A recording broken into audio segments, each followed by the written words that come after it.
March Madness is upon us. This is WagerTalk's last call. Kelly in Vegas here, joined by the guys from Full Court Press. That's right. Adam Trigger, Rob Veno. I'm going to bring in both those guys right now to start the show. If you guys have a question, we want to answer it. That's why we're here doing a special edition of Full Court Press. These guys have all next week. They're going to bring you guys every single basketball game basically at this point in time until Selection Sunday. And so next Sunday, we'll be back with a special show. We're also going to have Brian Power as well as Steve Merrill join you guys. You're going to be getting our live reactions, live bets, of course, for that one. We've already got the comment section going. Yesterday, we had almost 10,000 concurrent viewers. It was nuts.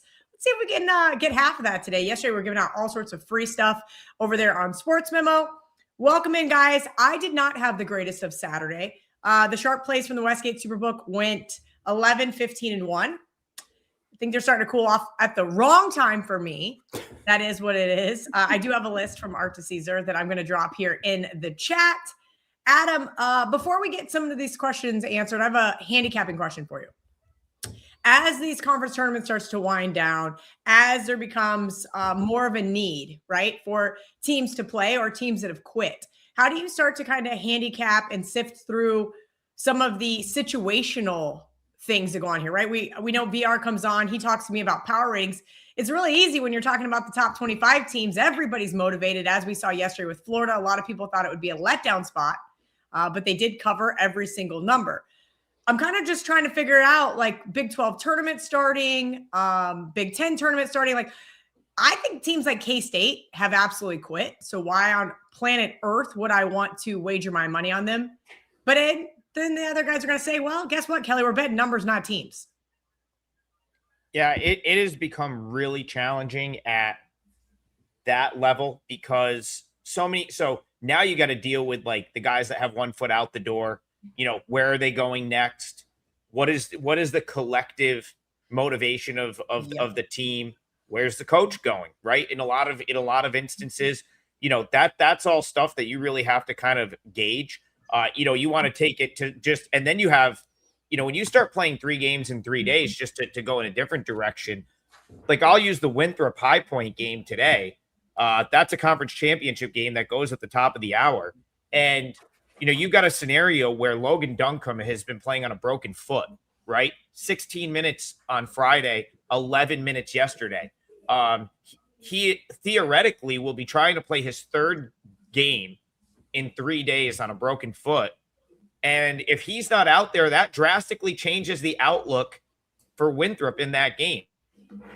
So, you're sitting there thinking Winthrop plus 7.5 is a good bet, but if you don't get him out there, it really changes the game. And then I want one more thing I'll say, because Rob and I do this every single day on Full Court Press. We recap the previous day. I had Kelly, before we came on air, I said I had the worst day of my season. And I'm going to amend that to say the most frustrating day for me. And the reason I say most frustrating and not worst is I know a lot of my clients still won with my information, but Long Island minus 8.5. lands 8. That got shoved in my face all the way down to minus 5.5. You have to think someone maybe bet on a Fuller, Jamal Fuller being out. He wasn't out. He played, went for 17 and 10. But that's just another example of the uncertainty. He tweaks an ankle against Chicago State. The market bets it as if he's going to be out. He shows up and plays the full game, plays 35 minutes, goes for a double-double. So you actually covered with LIU at just about any number, except for the one I gave out on the show. And then I had Providence last night, had it money line. And, about 30 minutes after that, 1.5s are available, I think is where it got up to. Sure enough, the game lands 1. You and John Murray always tell me the games don't land 1. And Kelly, what happened yesterday? Well, that's NFL. He says NFL games don't land 1. Rob Veno, how was your Saturday? Trig and I were bitching a little bit before you popped on, and I said I had 2 games push on me, and it was so frustrating because I gave out Auburn plus 7.5 on the show. I see it all the way down to 6, and I said, okay, guys, let's do your thing, and it didn't matter. The Crimson Tide absolutely obliterated that team. So we can sit here and say, oh, yeah, I'm going to get the best of the number. We're going to get the worst of the number. at the end of the day, we still need these guys to play. Maybe you can answer my situational question a little bit more, because it sure looked like Auburn quit last night.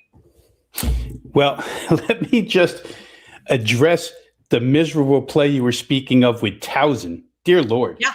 I mean, Towson's winning by 23 with 5 minutes left, and they don't get there. Laying 6.5. Absolutely incredible. Get outscored 28-11 down the stretch. Boy, oh boy. Well, once you think you're comfortable, you're not in these situations, Kel. I don't, the Auburn situation is weird. I'll add another one to that mix of like K-State with USC. We saw USC get blown out again last night by UCLA. Chad Baker Mazzara thrown off the team. Eric Musselman really not knowing what to do with this squad. Arenas comes in, billed as this highly touted high school phenom, comes in, doesn't play the beginning of the year, and doesn't do much once he got back. So USC's a wreck. I wouldn't want them. K-State's a wreck. I wouldn't want them. The Auburn side, I don't know if Stephen Pearl's message has worn out really quickly. Maybe the players are tiring of him. I'm not sure. That's a little bit different. But in the case of K-State and USC, I think you probably identified two teams right there that you wouldn't want any part of in conference tournament season. And and like I say all the time, all of these things are individual, situational. Those are two we can single out. But most of the other teams, Kel, that had bad conference regular seasons will come to play conference tournament time. So you have to be careful in that aspect. For myself, I'll brighten the mood here. I did have a 6-3 yesterday. Really wanted the 7-2. The loser at the end of the night was BYU Texas Tech over 158.5. Get to 158, which was kind of miserable, but otherwise 6-3 day, really, really good. One of the losses again was the one I had here in our leg of the parlay. Appalachian State absolutely dismissed from the opening tip by Southern Miss. And Adam was talking about 3-3 days in that Sun Belt tournament.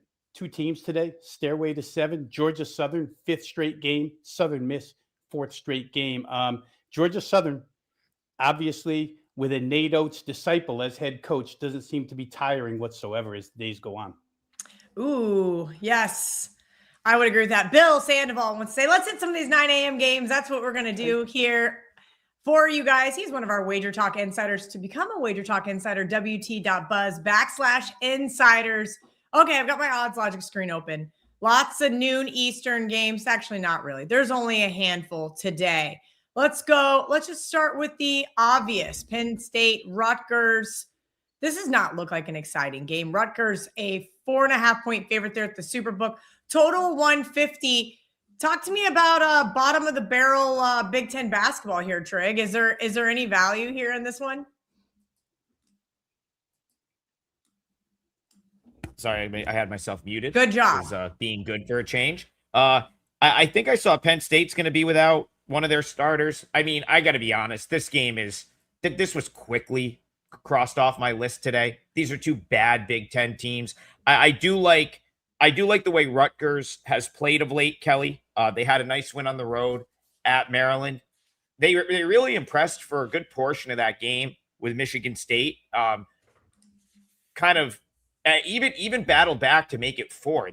So that was a competitive game. Michigan State started to pull away, and then Rutgers battled right back to make it very competitive at the end. So, it's at Rutgers. One thing I will tell you, the Jersey Mike's Arena is always going to get a decent crowd.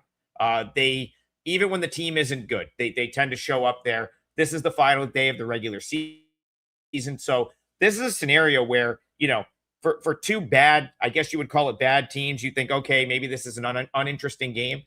The folks of Piscataway, New Jersey will be interested. And, this is, again, you look at these two teams and where they are right now, like Rutgers is still having the better season. I just think Rutgers has the better vibes at this point, if you will. And then, at home where they tend to get a good crowd, it's not a huge number, -4.5.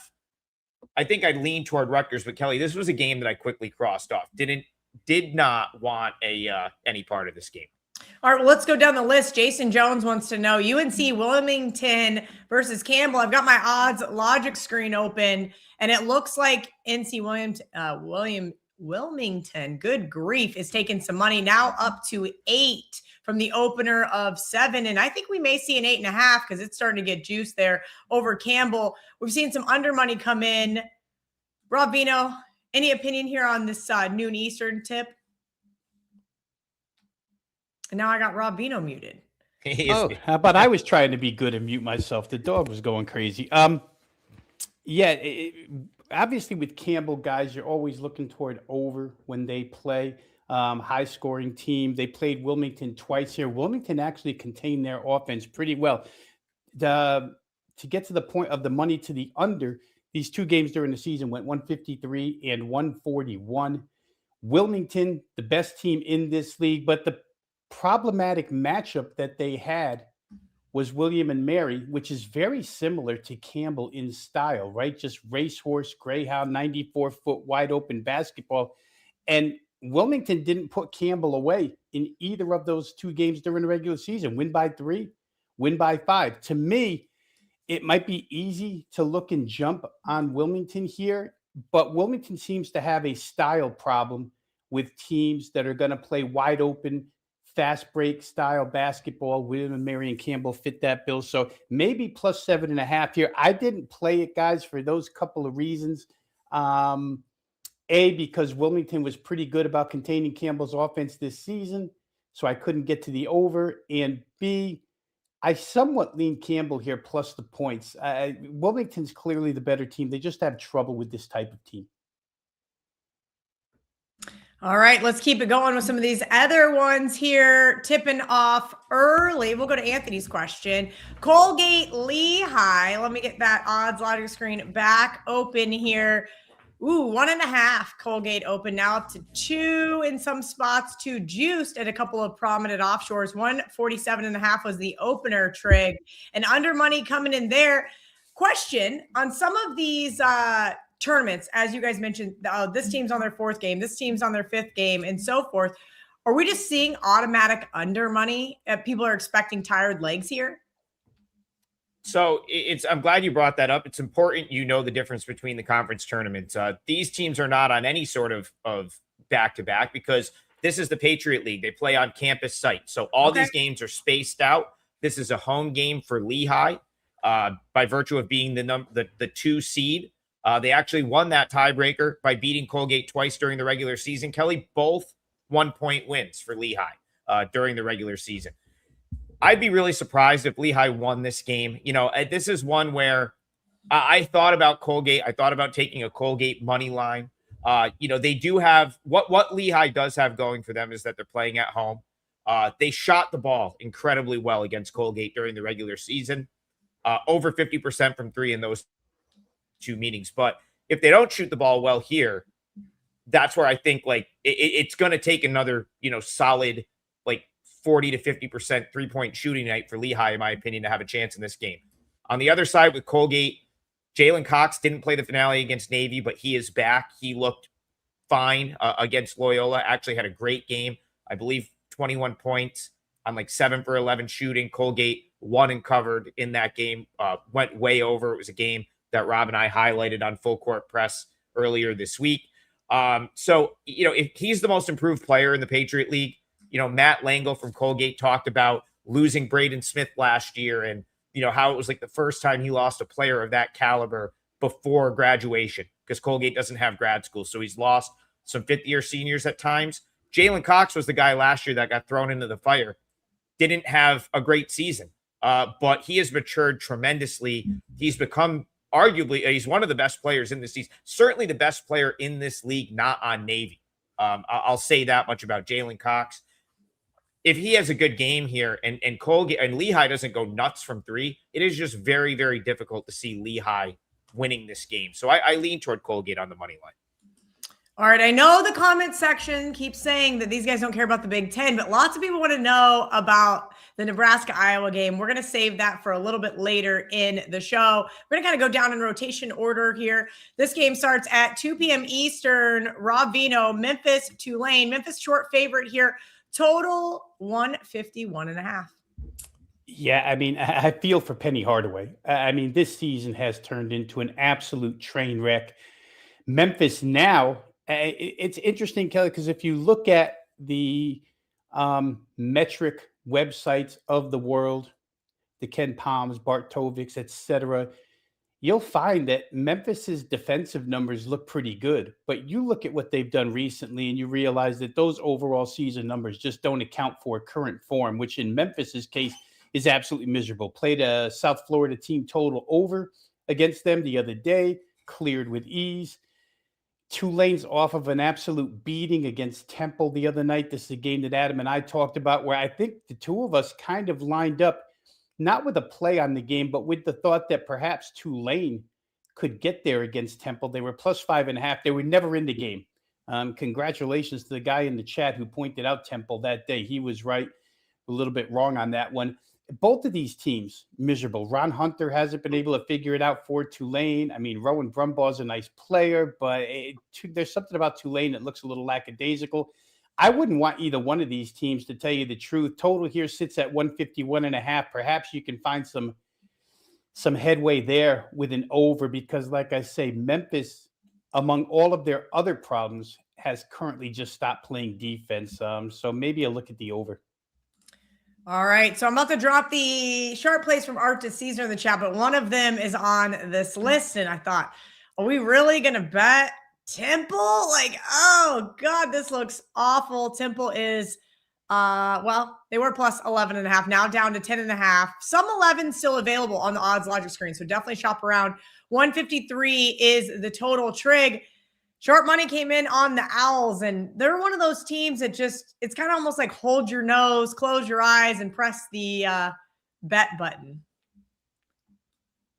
Yeah, I almost want to defer to Rob on this one. He's had such a better beat on Temple than me, and he kind of was alluded to the fact that they might run Tulane out the other night, and they did. So I'll take the next one. I'll let Rob talk about Temple. That's in his neck of the woods, Kel. Right in his backyard. So you got to give him Temple. All right. Well, not a ton of sharp plays today, but I Temple was the hard one for me. It was the last one I bet when I got the list, and I thought, all right, I can still get 11, only losing a half point of value here. Veno, talk me into the Owls, or tell me maybe I need to bet off of it. Yeah, Temple's been a difficult team to figure, Kelly. That game the other night against Tulane, their offensive performance was kind of unexpected, out of left field. Like I said, somebody in our chat the other day on Full Court Press came in with that play, liking the Temple side. Absolutely correct.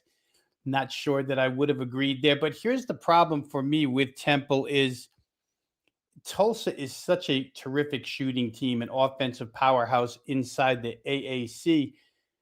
And it's your final home game if you're Tulsa. There's going to be energy, motivation to play well. It's not like this is a letdown spot for Tulsa in my mind. Now, you could say maybe they just get wrapped up in all the ceremonies and stuff, and Temple sneaks in and gets under the number, which is thoroughly possible because what I saw the other night out of them, it's hard to tell if it's a turning of the corner for Temple offensively and a bet on signal, or if it's just a one-off mirage offensive game out of Temple. So I think that's where I have trouble with this game, not knowing exactly which way to go with Temple here.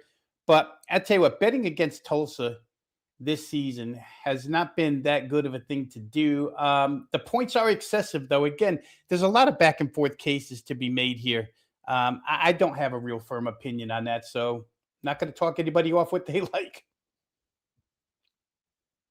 Oh, Kelly's muted. I'm muted. Good grief. Today, it's Sunday, guys. Can you tell? Let's see. We got a viewer from Mexico. That's awesome.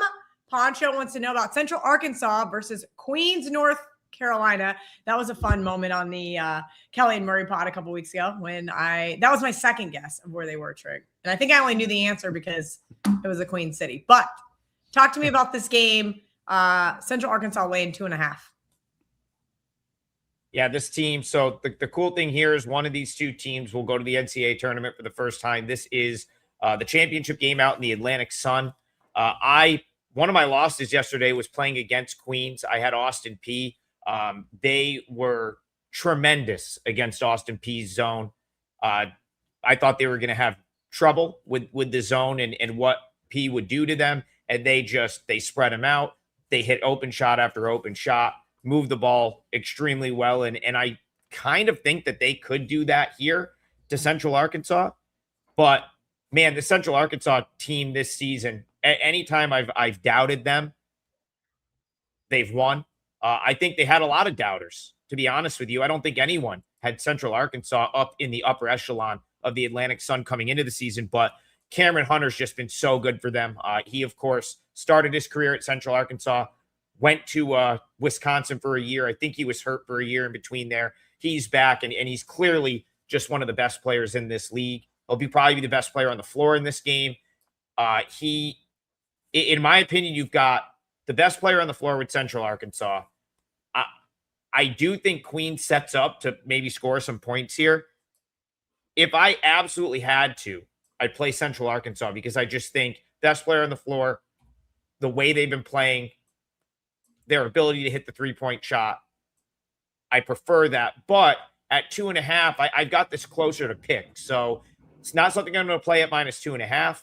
I can see the reasons for wanting to play Queens, but Kelly, I'm a little stubborn in the regards that, like, I went against Queens with Austin Peay yesterday. The only way I could come back is probably with Central Arkansas because I still think I'm getting roughly the same setup yesterday. I just am a little bit concerned now seeing Queens sort of torch that Austin Peay zone.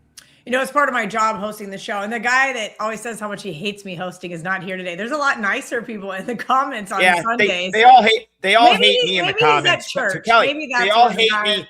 They all hate me in the comments. I see someone like Fade Trigg. I think I'm even with the really nice comment about you. With the 0-3 yesterday, I think I'm like plus 49 units since January 1st.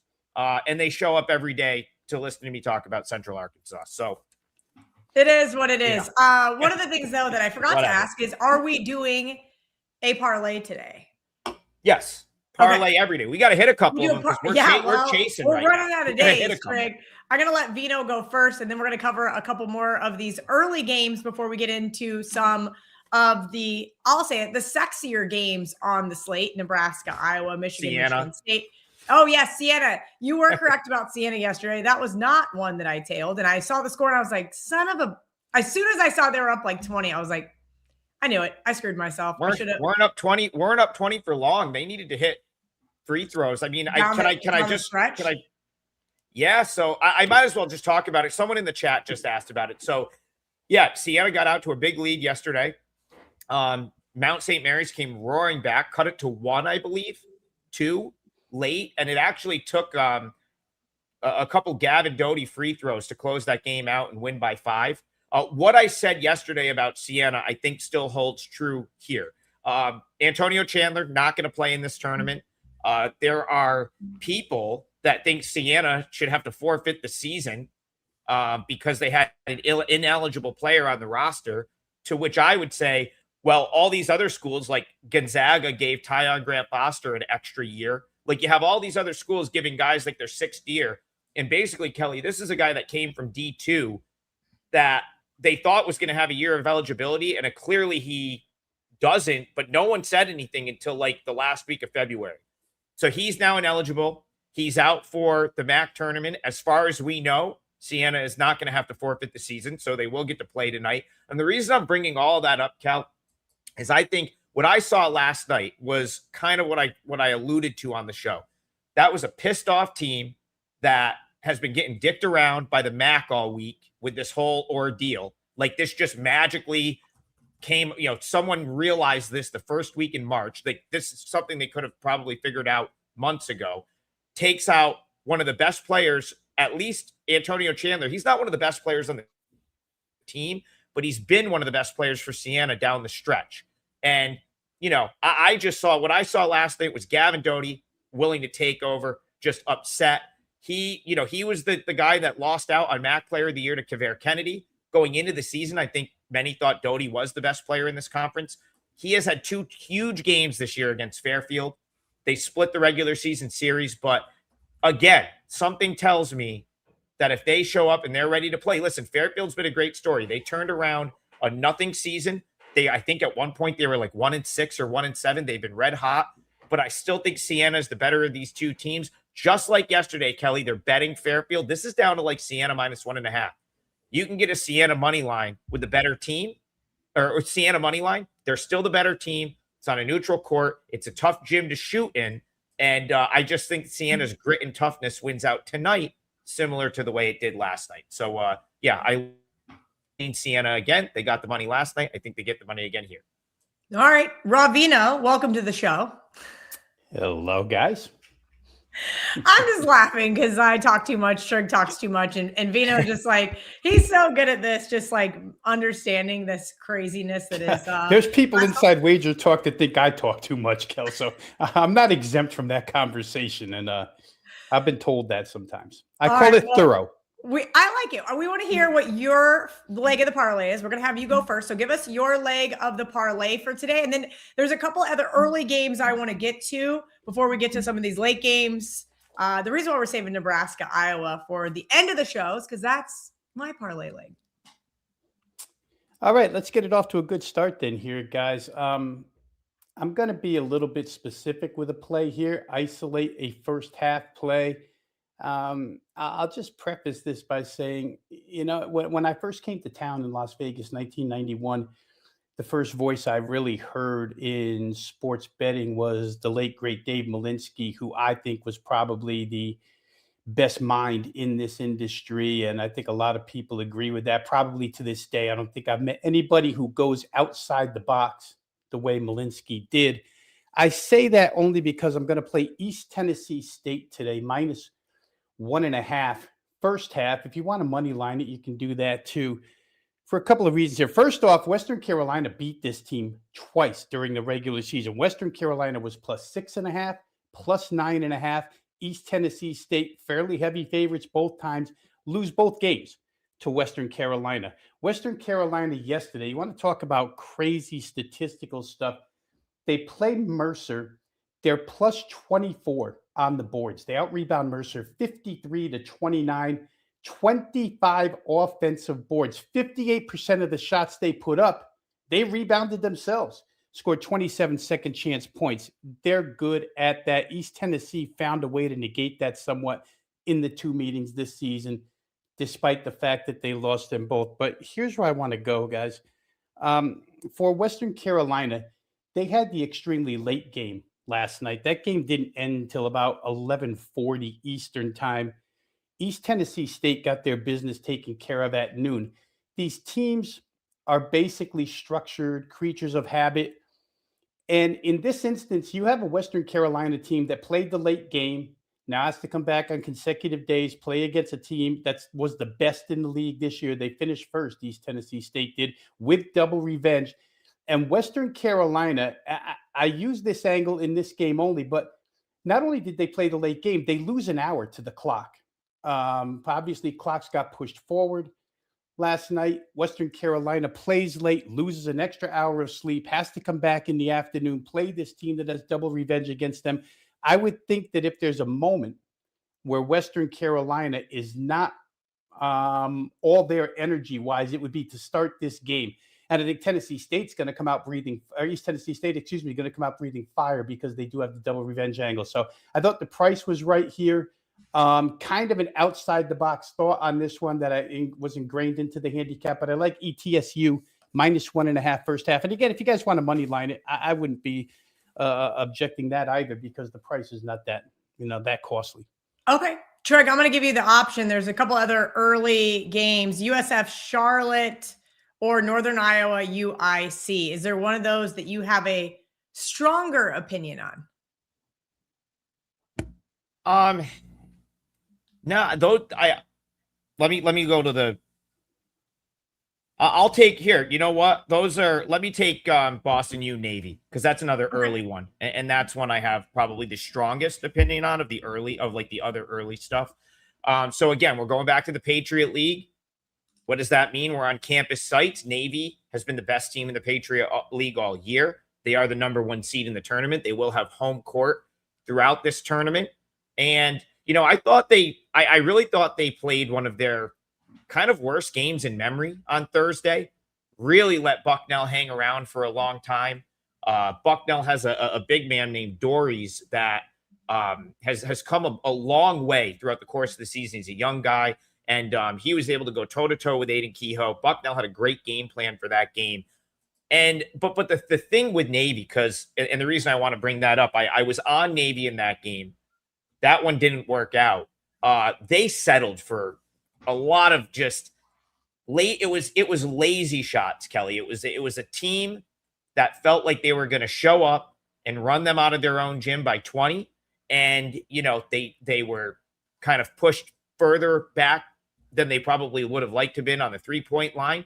Bucknell sort of baited them into some of those threes. And they took, lazy shots and found themselves in a game with only like 8 minutes to go where they were right there with Bucknell. They end up winning the game by 8. They fail to cover. I think that they're going to take that game and come out today with just a much more focused, like, hey, we're on our home court twice. We win 2 games. We're in the NCAA tournament for the first time since Rob. Is it since David Robinson, Rob? I don't know. I'll let him answer that after, but it's been a really long time for Navy, getting to the NCAA tournament. This price range, now that you've got Boston U coming in, is much more reasonable, in my opinion. I think it's fair, the 7.5. That's right about where I make the number. But, here you're not asking them to win and win by 15. You're basically asking them to pull away, hit some free throws down the stretch, maybe go up double digits and call it a day. And I absolutely think they can do that here. Boston University has come a long way from the beginning of the season. There's probably 3 or 4 guys on this BU roster that either got hurt in November or never played. So Boston University is a much different team than the one that was like power rated near the top of this league coming into the season. But there's still a ceiling for this team, Kelly. And I think the ceiling is about here. They get by American in the first round at the last second. That's sort of where I see Boston University maxing out. I don't think they really have a chance to pull the upset in this game. I haven't laid it yet because, again, my number's pretty in line, but I wouldn't be that surprised to see Navy salted away at the free throw line. They can hit free throws. Austin Bignini, one of the best free throw shooters in the conference, and the kid just lives at the line, especially at the end of games. So I wouldn't be surprised to see Navy win this one by double digits. Like I said, the comment section is being really nice today, so I was putting all the nice comments up. Here's a nice one about Rob Veno. They're thanking you for the degenerate special for Hawaii, plus 930. How come I didn't get that text? I would have loved to cash a plus 930 last night, 2 nights ago, whatever that was. It's all starting to run together. This is March, and we're going to answer any of your questions you guys have in the chat. So since Trig elected to not answer either one of my questions, Rob Veno, do you have an opinion on either one of those games, whether it be the Northern Iowa UIC game or Charlotte, South Florida? Yeah, I'll give you quick opinions on both, Kelly. I think South Florida is rounding into form here. Again, a Nate Oates assistant down there, Brian Hodgson. I know Trig and I have talked quite a bit about this team, and I know that his feeling on them was they would be the class of the American Athletic. They've turned out to be the class. They really ran Memphis right out of the gym the other night.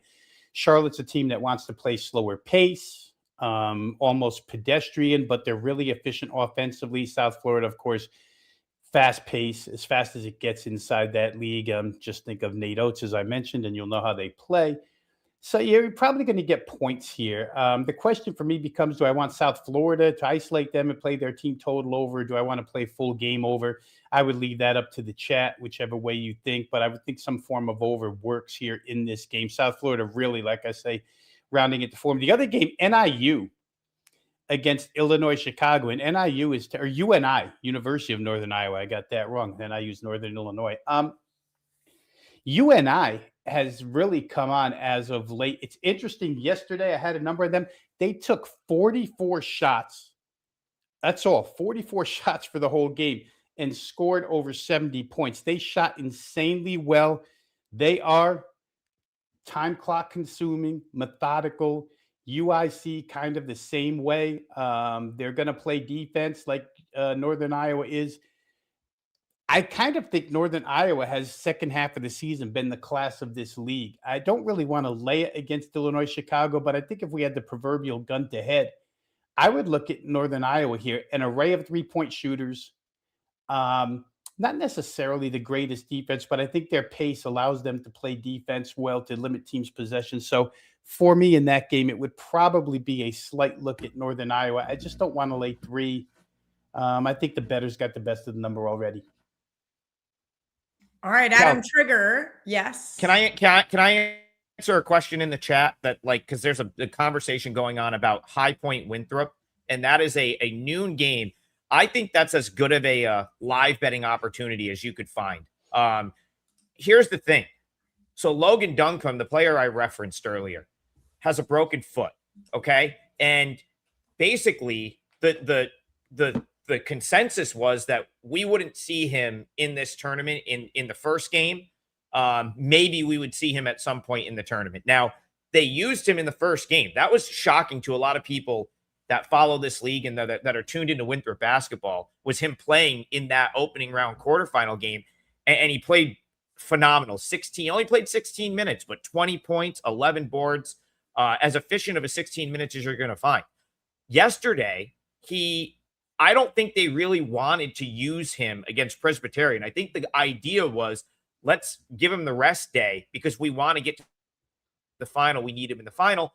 But they brought him in. He played 11 minutes. He had an impact on the game. Winthrop wins. The reason I say this is a tremendous live betting opportunity, if you're watching this game and they can't use him or he gives it a go and it's just not going to work, remember, broken foot, 3rd game in 3 days, I think you get all your money in on High Point at this point because without 10 to 15 minutes of good ball from Duncombe, I just don't think Winthrop's going to have a chance against High Point. So that's a great live betting opportunity because that's all of that I just said is not going to be priced into the live line, right? Like the books are having a tough time pricing this game in general because they can't really tell he is the best player in Winthrop, one of the best players in the conference. So they've got to be conservative with how they price this line because if he comes out and gives you 15 minutes, 20 minutes, and he scores 20 points, you have to account for that. So great live betting opportunity for High Point. If you see at any point in time Duncombe done for the game or he's limping or he can't go, High Point Panthers are probably going to get it done. All right. Our buddy Garth is in the chat. So we're going to get to his question here. Rob Veno, thoughts on Northern Kentucky Green Bay over 145.5? Yeah, I wouldn't disagree there. I'll say one thing about Doug Gottlieb's team. They've tended to be a little better on the defensive end than I would have expected. Gottlieb kind of made some renovations, so to speak, to the style once he committed to the team, dropped his podcast, committed to the team. They took off, played better. They played better ever since.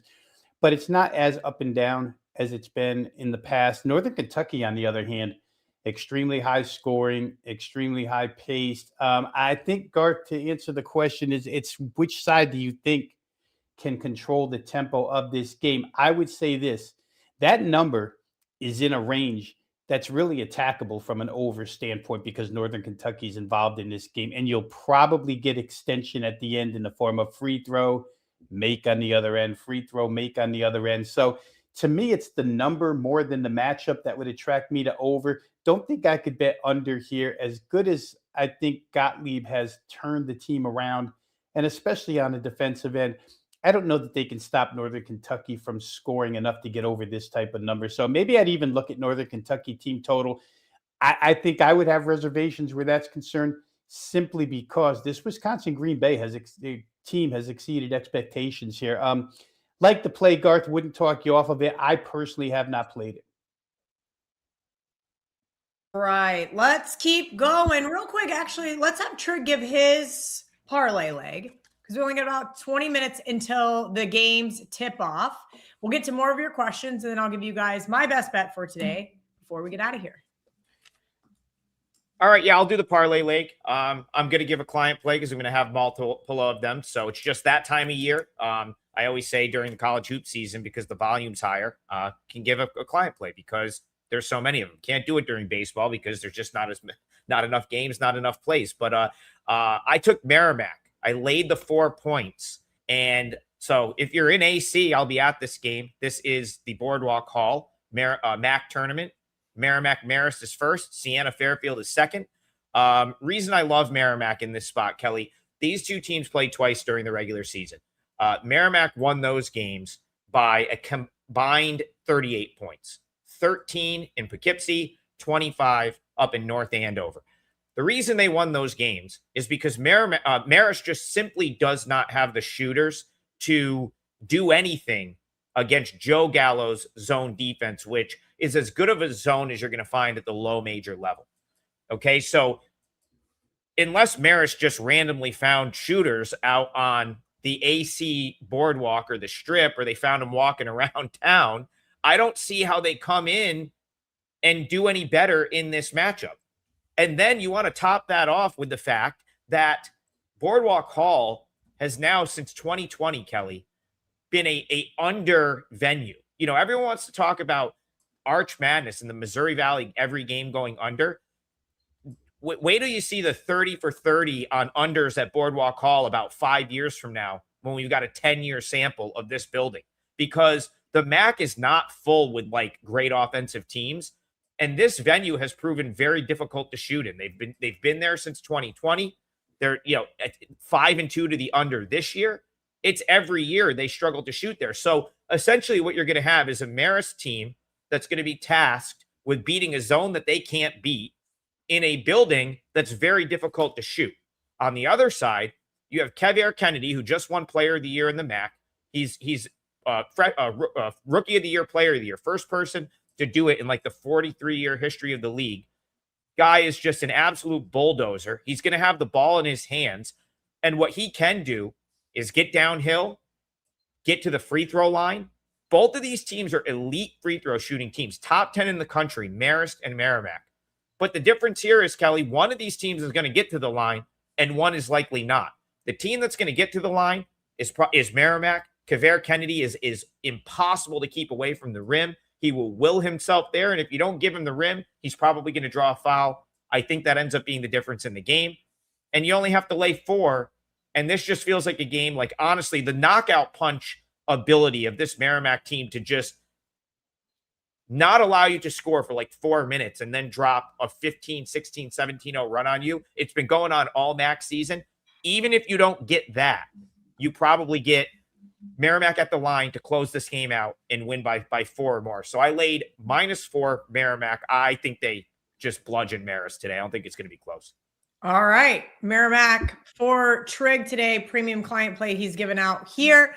Guys, we're going to be back next Sunday. Myself, Rob Veno, Adam Trigger, Brian Power, and Steve Merrill. 6 p.m. Eastern is what time Selection Sunday starts. You're going to be getting our live reactions as well as our live bets. So get ready for some of those early plays from your favorite college basketball handicappers. All right, Veno, I got to do it because they won't stop talking about it. They won't stop talking about this game, Michigan State, even though didn't Michigan just go into East Lansing and just bludgeon this team like a couple of weeks ago? One of the things I just saw on X from our good friend at John Ewing over there at BetMGM, top 10 matchups of conference teams. 50% of the bets, 96, 121, and 5. That's 44% since 2005. 71% of the bets are on Sparty, plus 9.5 to cover.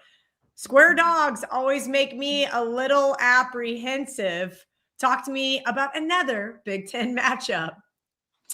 I don't know if it was Shane or not yesterday, Kel. Somebody came in here on our Saturday show and said, please give us a look ahead to the Sunday matchup between Michigan and Michigan State. And I think I got tasked with that. And so I did. Just to be repetitive, unless Trig wants to give his thoughts on the game, to be repetitive real quick, Michigan did go to East Lansing, blew them out. I had said yesterday that one of the things I always look at is coaches love to correct what went wrong the first time around. There's probably no better adjustment head coach than Tom Izzo. They still are going to have the same matchup problems with Michigan. However, you put a little trust in Izzo in this price range. Remember that game in East Lansing, they were only getting like 1.5 or 2. So it was what after Michigan had gone on like an 0-8 ATS run inside the conference. They were overpriced in every single game. When you come to find out, 2020 hindsight is great. But in that small, just win the game for me aspect of it, Michigan blew Michigan State out. I think there are corrections made today a little bit by Izzo. I don't think his team is in awe of any venue. Going to Michigan doesn't really, scare Michigan State at all. The one thing I would caution real quick where Michigan is concerned, and I've said this a couple of times, I read a Dusty May quote about a month ago, and probably less than a month ago, where he said he doesn't feel like Michigan's even hit their ceiling yet. And so that could be coach speak, or that could be there's another gear. I don't know that there's another gear possible from the way they beat Michigan State the first time around. But I know this, Michigan State will probably rebound better here. I don't think they knew what they were in for against the Michigan front line the first time. I would probably look towards Michigan State plus points here. Again, not something that I bet, but, asking me to make a choice, I would choose Michigan State. All right, let's get to a couple more of these questions. We got about 15 minutes to go. Trig, North Dakota State, North Dakota, which I did give out a sharp play on the total. Hold, please, and I'll let you know what that was. It was on the under 147. I think I got under 146. Yikes. That being said, there's that. Or you could break down Towson, Charleston. I'll take that Towson Charleston game. I was at the regular season meeting in Towson, Maryland at the Seku Arena or the Siku Arena. Everyone there corrected me. It's a long E. It's the Siku Arena, Towson, Maryland. Towson won that game. And at the time, Kelly, it was a huge win for them. It was almost like a season, like kind of like turning around their season, at least momentarily. Not that their season is totally lost. Like you're in the Coastal. The winner of this conference tournament is going to be the winner that goes to the NCAA tournament. It's a one bid league. So Towson has as much to play for as anyone, but this has been a very disappointing year for Towson. This is a team that many thought would compete to win this league or at least be in the mix to win this league. They went 9-9. I like Charleston here for a couple of reasons. So in that first meeting, Charleston was still sort of like working their way back from some injuries, very disjointed. It was, Rob had pointed out Charleston being a play on in conference play. And this was like right around the time they lost this game and lost the next game. And I think it was like from that point in time that Charleston's just been crushing teams. Charleston played their way from a couple of early season injuries and people writing them off to second place in this league, 14-4 in CAA play. And I just feel like that game against Towson, the first meeting, occurred when they really just weren't right yet. And so now you talk about, Towson won that game 61-52. It was a very sort of one-dimensional offensive performance for Charleston. They settled for a lot of threes. Again, just very disjointed. And that was what they were at that point in the season. Since then, 10-2. They finished the year 10-2 since that game. I just think this is a different Charleston team than what Towson saw back in like early January. And I think Towson's a favorite, which I kind of disagree with. I would have, Charleston's a favorite, 2.5 point favorite. That's about where I had it in that 2.5 to 3 range. But if you're just talking about who I think wins this game, I think it's going to be Charleston. And, if you win, and you're only laying 2.5 more often than not, that's probably going to be the right side. So I like how the spot sets up for the Cougars and just like the way that they're playing better than Towson right now. All right, my leg of the parlay is kind of funny. I have to laugh about when things get cold for me. Yesterday I went 0-3. Yes, the comment section was dragging me for Auburn. Nice little CLV trophy by the Tigers there that did not show up in Tuscaloosa. And it was frustrating, right? Because it was over once it started, so I just didn't bother watching. And that's how I'd rather lose games than how Iowa likes to lose games. You guys just saw that, well, they had Michigan on the ropes, one of the top 3 power-rated teams in the country, and they could not get it done at home. Now, I know Nebraska is no one to slouch on here, but I think coming off that Michigan loss, they're at home. Now they got to go to Lincoln and play a team that is one of the best defensive teams in the country.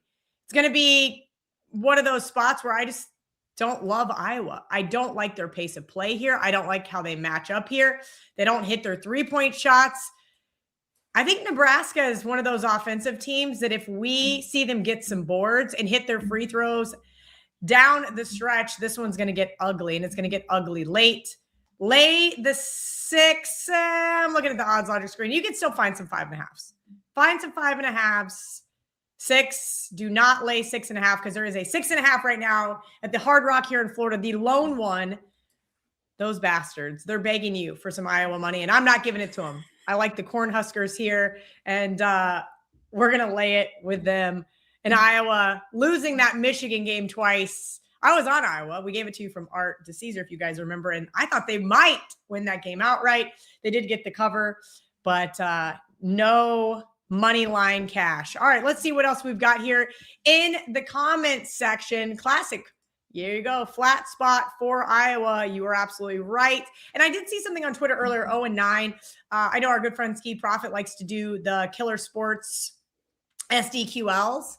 And it was Iowa's 0-9 after shooting less than 8 3-point shots, I believe. I'll see if I can find the tweet. Yes, you probably should. I have been ice cold in the month of March. 8 days, not great. February, great month. March kind of turned a corner here I don't like. That being said, let's find a question here for Rob Veno. We've got about 9 minutes left until tip-off, and I did drop those Art to Caesar sharp plays in the chat. So if you guys aren't seeing them, I guess let me know. This guy's been asking about North Dakota State the whole time, and I did drop that under in here. Rob Veno. Let me run with that, Kel. Let me run with that game real quick here because you said something interesting. I didn't comment on it the first time around. Trig did, but you had said, is it just as simple or do bettors, however you phrased it, just automatically conference tournament time bet unders? And it's so true, right? Conference tournament game, we need to bet under. We need to bet under. We need to bet under. On and on and on and on. And I've had some success here waiting till they push these games so far and then push back and come up with Tennessee State, a good example last night in the Ohio Valley Conference Championship game. The teams had played 2 extremely high-scoring games all season long, but you know what? Teams have played more than one day in a row. Got to bet under. Conference championship game, going to be defensive. Got to bet under. And so I think you might have the same case here in this game. This game has been pushed way down to 144.5 now in some outlets. And I think there's probably a pretty good reason to take a little bit of pushback because this game could fall somewhere between where it opened and where it is right now. For North Dakota, last night, this is one of the worst 3-point defenses in the Summit League. And somehow, some way, miraculously, they hold St. Thomas, one of the best 3-point shooting teams, not only in the conference, they're number 1, but in the nation, I think they're top 50. They hold them to 4 of 24 from 3-point range. And I use the term hold them kind of loosely because a little more St. Thomas poor shooting night rather than North Dakota defense. Now you come and you play in-state rival North Dakota State for the conference championship. North Dakota State, the second best 3-point shooting team in the league and overall the best shooting team. When you take everything into consideration, true shooting percentage, here's your best team, North Dakota State. I would not expect North Dakota to get away with a 4 for 24 defensive performance against threes here in this game. North Dakota State's going to make theirs. North Dakota probably is going to have to play catch up in this game. I get the fact that ND State really does like to be methodical, and if they get a lead, they like to control clock. I can understand it from that perspective. But in these conference tournament games, what you find out is the other side, there's no give up. I watched the game yesterday. Actually, it wasn't a conference tournament game, but I'll reference it here. It was DePaul, who just started fouling with like 2 minutes left in the game. In instances, that's what you get here at conference tournament time. Nobody wants their season to end, especially in the championship game. You just keep fouling, extend. 144.5 looks a little bit low to me in this instance. They played a game earlier this year. In fact, they played 2. We got to 149 and 159.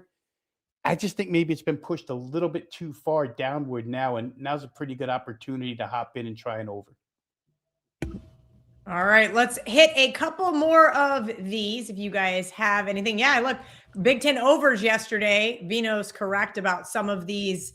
I would call them old adages, right? Like I think I've seen on Twitter, there was Missouri Valley unders, right? And everybody wants to bet those. And then the first round of the NCAA tournament, years and years and years, unders were great, except for the last 3. They have not been profitable. So things do change. Handicapping styles change. Obviously, college basketball as a whole has changed, and you got to get to adjusting with the times. I'm trying to see if there's any other questions. I got a question. Yeah, I got a question and it's kind of for Rob. So like Rob's our totals guy.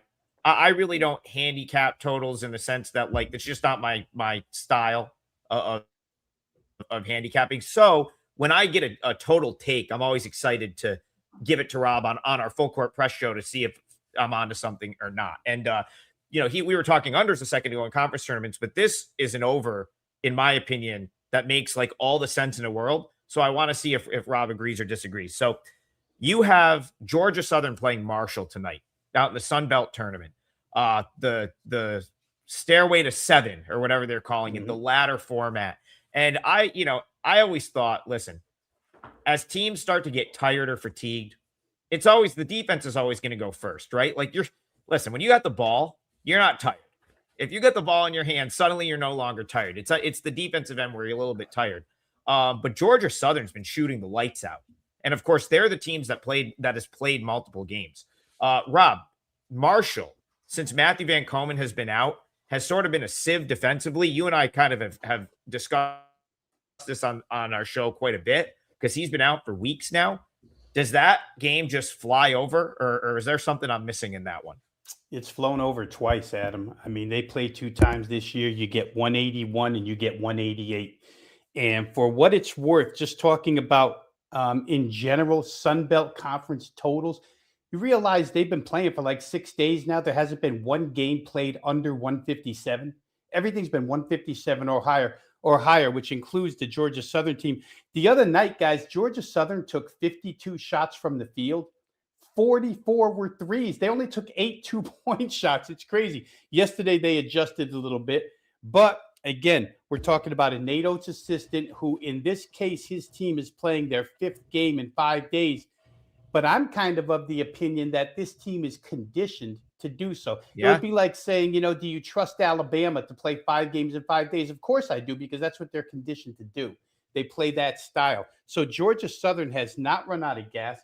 They've scored in succession since they started 88, 80, 94, 96. Probably not going to stop here against Marshall. Marshall has not found a way to stop them at all. Georgia Southern beat this team, by the way, guys, twice during the season. 2-0 sweep, beat them by 14 and 17. Like I mentioned, both games were really high scoring, 181 and 188. For the Georgia Southern side, they shot 48.3% from 3 in both games combined and 56.5 on 2s. Both of those games were within the last 3 weeks. So it's current form. Georgia Southern blowing out Marshall, really high scoring games. Honestly, 5th in 5 days. I don't know what changes here unless people just miraculously come out and start missing shots, but I wouldn't expect fatigue to play a factor here at all. All right, guys, just go ahead. Quick case for the dog, though. Matthew Van Komen, 7'4". Okay, like he allows you to extend the zone and defend the 3-point shot. Without him, that's why Marshall can't defend anyone, because without him and his rim defensive ability, that zone it can't extend as far out behind the 3-point line. They've had to play a little bit differently. And so if Georgia Southern's just going to let it rip from 3, they theoretically should get those 3s in this game. So maybe a side with the dog as well, because I think they're like a 4.5-point underdog right now. All right, Trig, let's go right to you real quick. Hoffs for -4.5 was on the Art to Caesar sharp list. They moved it to 5 there at the Superbook. There's still lots of 4.5s out there on the odds. Logic screen, any opinion on this one? I'm going to say one thing and let Rob take it, because he has had a great beat on William and Mary, who's Hofstra's opponent. I'll say one thing about Hofstra: they're incredibly jump shot reliant. I'd love a look at them on this floor before I bet one of their games. And Rob he's had the pulse in William and Mary, so I'd rather give him the chance to speak here. Okay. Yeah, we will give Rob we're up against it, Kel, so I'll go really fast here. I usually don't say I played a game already on this show. I try to dance around what I've given clients and what I've played. But I did play this game up and over the total, 154.5. I think it's more from a William and Mary standpoint. I think they'll score points here, and they just don't play much defense. So, again, it's a team under Brian Earl that's kind of conditioned to play this style. I see over 154.5 in that game. All right, guys, it is noon. The games are tipping off. This has been Last Call, Full Court Press edition, special Sunday show. We're going to be back next Sunday, 6 p.m. Eastern with Brian Power, Steve Merrill, Rob Veno, Adam Trigger. We're going to go over all of our Selection Sunday early thoughts and, of course, some of those early bets. You guys are back tomorrow morning, Monday, 10 a.m. Eastern, right here live on the WagerTalk YouTube channel. So make sure you guys check out the show. Shout out to the Westgate Superbook for those sharp plays. Shout out to Adam. Shout out to Veno. And shout out to all of you guys who participated today. Let's have a big day because I need it after yesterday.